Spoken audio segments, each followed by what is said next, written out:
Oi pessoal, para quem tá acompanhando as pílulas de teoria aqui do canal de Docéia, recentemente eu postei o vídeo sobre a tragédia grega. E hoje eu venho com a parte 2 desse tema, que é tão importante, tão antigo, já se gastou tanta tinta, já se escreveu tanta página sobre isso e parece que a gente não esgota o tema. Como vocês já viram na primeira parte, sabem que Aristóteles faz uma definição minuciosa de tragédia, vai falar da forma, da estrutura, da versificação. Depois vocês também viram lá naquele primeiro vídeo, naquela primeira parte da tragédia grega, que há uma diferença entre tragédia e trágico, que o trágico pode aparecer em outros gêneros literários, o Junito Brandão comenta isso, o Albin Leski comenta isso. Hoje eu retomo Aristóteles nessa mesma obra que é a Poética, é uma obra básica, como vocês já viram também lá no vídeo anterior, né, de como Aristóteles é importante para a literatura com essa obra principalmente. E aqui eu vou falar hoje sobre 3 pontos que são fundamentais para definir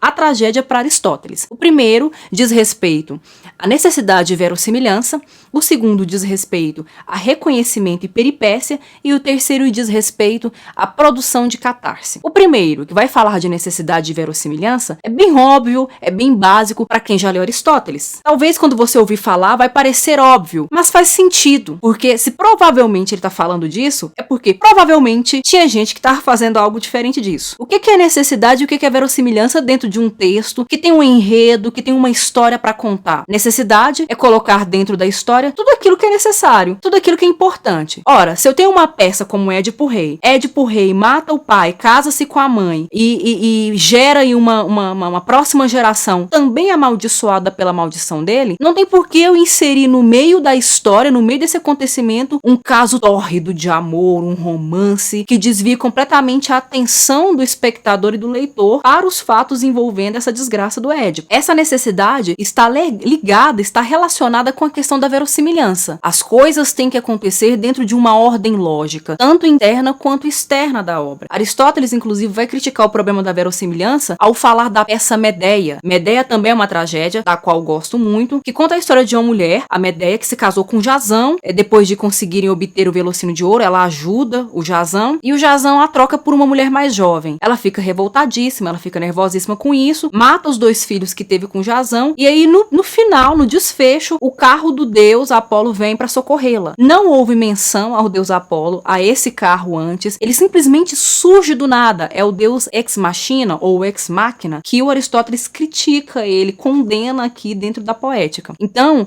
esse incidente que é inserido assim de uma vez, sem haver uma preparação, sem haver toda uma antecipação para que haja lógica para o acontecimento, é pontuado por Aristóteles. Atualmente a gente pode verificar isso inclusive no cinema ou em romances da contemporaneidade. Se um personagem vai usar determinada arma para atacar outro personagem, normalmente essa arma aparece antes. Ela não surge do nada, ela não brota do chão. Isso está relacionado à necessidade e à verossimilhança pontuada por Aristóteles na Poética. O segundo ponto, que também é importante para pensar a tragédia grega a partir do ponto de vista aristotélico, é a questão da peripécia e da verossimilhança. O que é peripécia? É uma viravolta das ações em sentido contrário, como ficou dito. E isso repetimos segundo a verossimilhança ou necessidade. Então, por exemplo, quando lá no Édipo Rei, ele era rei, ele gozava de poder, de prestígio, de reconhecimento, e de repente ele descobre que ele é um dos piores homicidas que já passou por aquela terra ali, a sorte dele muda completamente. Ele sai do lugar de um sortudo, bem afortunado, e passa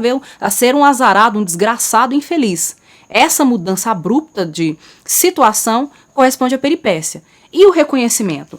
Como a palavra mesmo indica, é a mudança do desconhecimento ao conhecimento, ou à amizade, ou ao ódio das pessoas marcadas para a aventura ou desdita. O mesmo acontece em Édipo. O Édipo estava investigando, como se fosse uma narrativa policial, mandou o Creonte ir atrás de descobrir por que Tebas estava sofrendo, ir atrás de quem era o homicida, quem tinha matado o rei Laio. Ele não sabia que era ele. De repente, quando o profeta Tiresias revela a verdade, ele sai desse estado de ignorância, esse estado de não saber, para o estado de conhecimento. Para Aristóteles, Édipo Rei é a tragédia exemplar, como por outros N motivos, mas por esse também, porque Peripécia e reconhecimento acontecem juntos, acontecem ao mesmo tempo. Um mesmo incidente, um mesmo acontecimento motiva a peripécia e motiva o reconhecimento. O terceiro ponto importante para Aristóteles no que diz respeito à tragédia é a produção de catarse. Para Aristóteles, a tragédia tem que produzir catarse. O desfecho, os acontecimentos que envolvem a vida dos personagens e, sobretudo, do herói, do protagonista, tem que produzir um certo efeito no leitor, um certo efeito no espectador. Mas não é qualquer efeito. É um efeito muito bem pensado, muito bem planejado, que é o efeito de catarse. O que é catarse? Às vezes, os sentimentos de temor e pena procedem do espetáculo. Às vezes, também do próprio arranjo das ações, como é preferível e próprio de melhor poeta. É essa associação entre terror e piedade. É se sentir horrorizado com a situação do Édipo, porque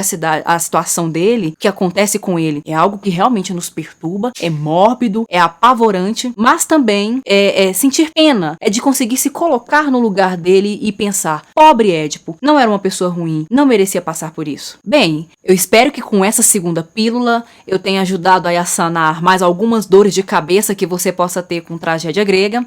Eu fico por aqui. Até a próxima!